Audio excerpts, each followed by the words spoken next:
vamos a conversar con Guillermo Nguyen. ¿Cómo está, Guillermo? ¿Cómo estás, Willy? Te puedo tratar como Willy, has sido mi profesor en la universidad. Y has escrito hace bastante tiempo El laberinto de la Soledad, un libro que creo que deberíamos de leer todos los peruanos. Y te quería preguntar, nos ha ganado el tiempo por estos enlaces y por favor me comprometo públicamente a hacerte una entrevista más larga, pero te quería preguntar por tus primeras impresiones sobre los últimos días, sobre los adjetivos que nos estamos lanzando los unos a los otros. A mí particularmente me ha afectado mucho, además el nivel de racismo, ¿no?, que existe todavía, no solo en el discurso político, sino en el discurso público, la gente, ¿no? Cómo se insulta por la raza, por el color, por el origen, ¿no?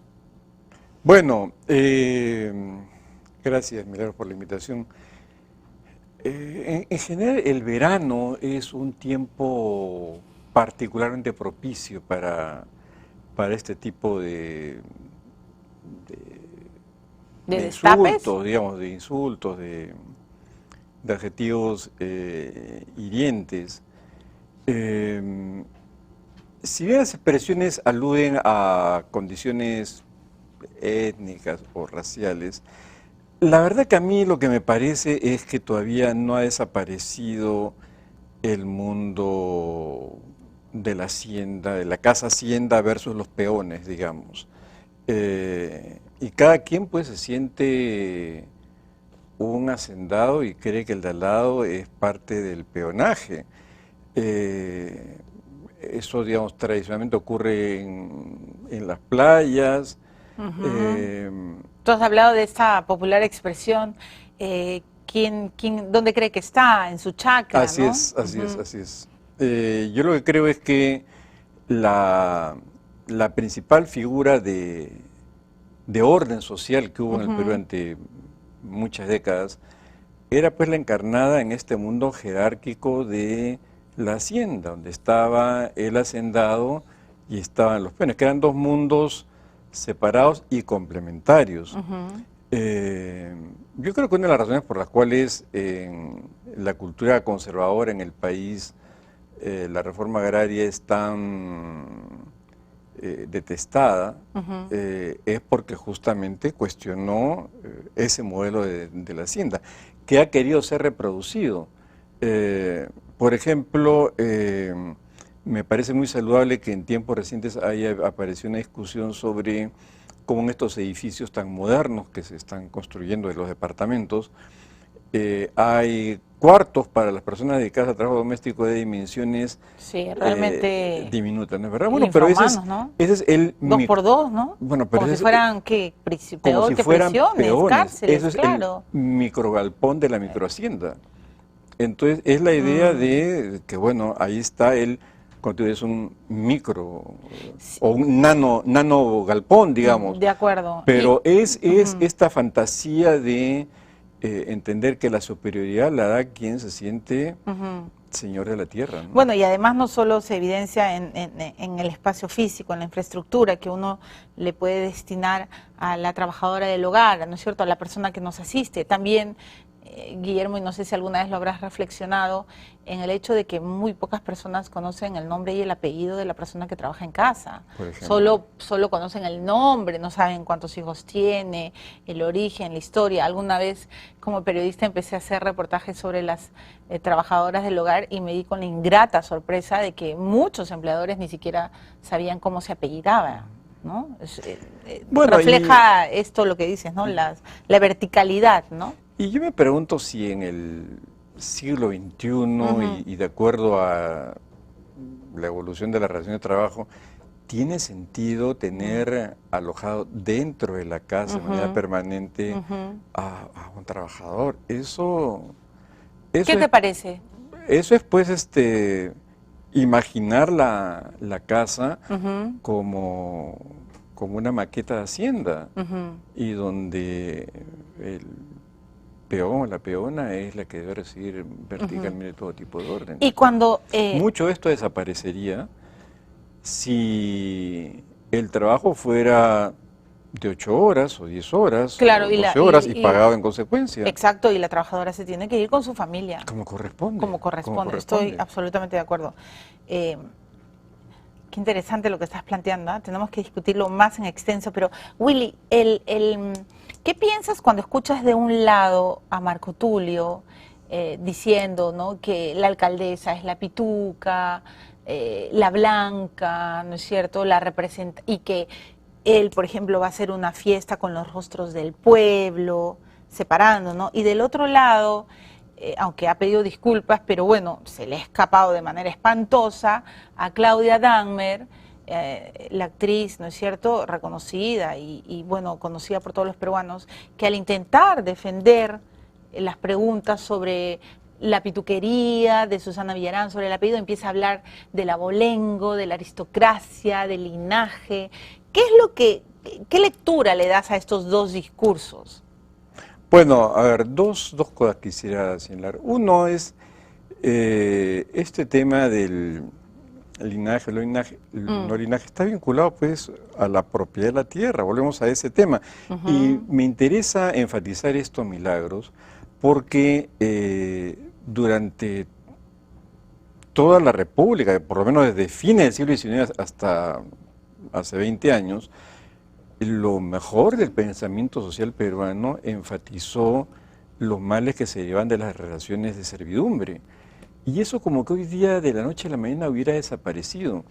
Y más bien el modelo que aparece es ya no el modelo pues del Pongo, de Arguedas, digamos, sino pareciera un modelo como el sur de Estados Unidos o la Sudáfrica de Mandela, y me parece que son cosas un poquito diferentes. En mi opinión, la relación de servidumbre, de quién es más y quién es menos, tiene mucho más peso, pero muchísimo más peso que cualquier línea racial. Es decir, acá, digamos, nuevamente acuérdate que hay mucha diferencia, es lo que yo generalmente he señalado varias veces, que hay un racismo en el Perú de la cintura para arriba. ¿Cómo así? Pero la cintura para abajo no es racismo. ¿Por qué? ¿Por la billetera? No. ¿Qué cosa hay abajo de la cintura, Milagros? O sea, la gente se mezcla. O sea... Ok.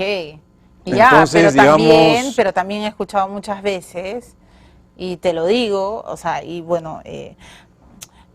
Bueno, finalmente a mí me cuesta decir todos estos adjetivos, Willy, quizás por mi condición de provinciana. Cuando yo llegué a Lima, lo que a mí más me sorprendía en los taxis era escuchar a los taxistas cómo le decían a otra persona, oye, serrano de, ¿no? Y lo he escrito en una columna, y yo me sentía confundida, porque claro, era una niña, una chibola que estaba y decía, pero oye, yo soy serrana porque estás insultando a los serranos, ¿no? Pero he escuchado muchas veces que, bueno, pero... ese cholito tiene plata, pues, ¿no? O sea, se ha blanqueado, entre comillas. Por eso cuando dijiste la cintura para abajo pensé, se estará refiriendo a la billetera, porque también es bien ofensivo todo eso, ¿no? Bueno, te acepto en mi círculo porque, claro, eres alguien, ¿no? Bueno, has llegado a un estatus, entonces te estás blanqueando. ¿Qué es eso? Eso es porque no hay la idea de espacio público.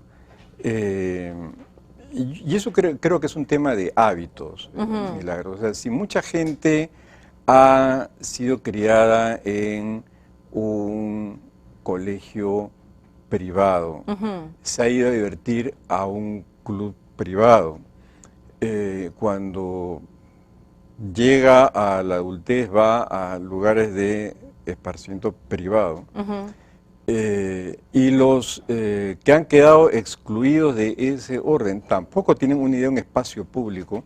Nos encontramos con la situación actual, es decir, donde hay un espacio público que no es reconocido como tal por nadie, unos porque segregan y otros porque no lo sienten propio, pues. Y en tu revisión histórica y política, estaba recordando que en la época de Toledo, la palabra cholo, entre comillas, el choleo, era tan fuerte, tan intenso, sí, claro, que era realmente agresivo, ¿no? Es más, recuerdo titulares a periodistas, en fin, a gente en la calle diciendo el cholo Toledo, ¿no? Es que el presidente es un cholo, pues, ¿no? Y de una manera despectiva. Y después de ese gobierno viene el de Alan García, ahora el de Ollanta, y es recién en esta revocatoria contra Susana Villarán que vuelvo a sentir otra vez la raza, el choleo, el serraneo, el blanqueamiento, como quieras llamarlo y como querramos a utilizar los adjetivos, como protagonistas. Estoy haciendo una lectura histórica, estoy muy alejada. ¿Qué has sentido tú desde esa época hasta bueno, hoy? pero también me parece que la importancia que adquiere la apelación a la raza para explicar problemas tiene que ver también con la debilidad de los movimientos sindicales. O sea, el mundo popular en el último medio siglo, digamos, tuvo una fuerte organización sindical que a partir de reestructuración de la economía a nivel global, eso ha tenido un replanteamiento muy fuerte y no hay pues organización de trabajadores propiamente, digamos, la identidad colectiva de trabajador se ha difuminado mucho, al punto que incluso hay muchos lugares donde, para sorpresa mía, han desaparecido los trabajadores, ahora hay colaboradores, y la verdad que la gente trabaja, ¿no? ¿Te parece mal el nuevo término colaboradores versus trabajadores? Mira, aparecen titulares como, por ejemplo, el Perú es un lugar donde están aumentando los puestos de trabajo. Entonces, los puestos de trabajo.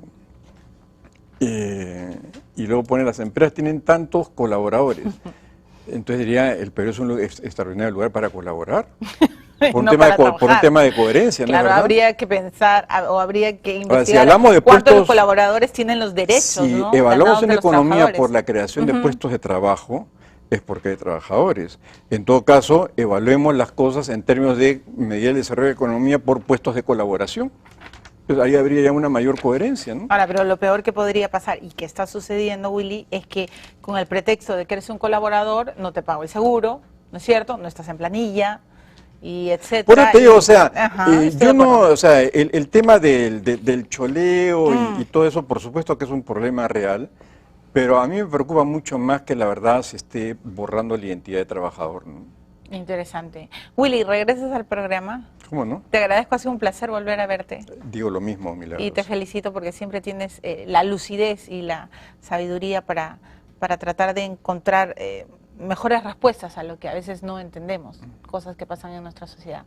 Gracias, Willy. Muchas Les gracias. recomiendo, por supuesto, a todos leer aquí tengo uno de tus últimas publicaciones en la UPC, El laberinto de la Choledad. Esta es la reedición. Es la segunda edición aumentada. La segunda edición aumentada, claro. Ese es un libro que creo que todos deberíamos, bueno, acá está, Guillermo Nuguen.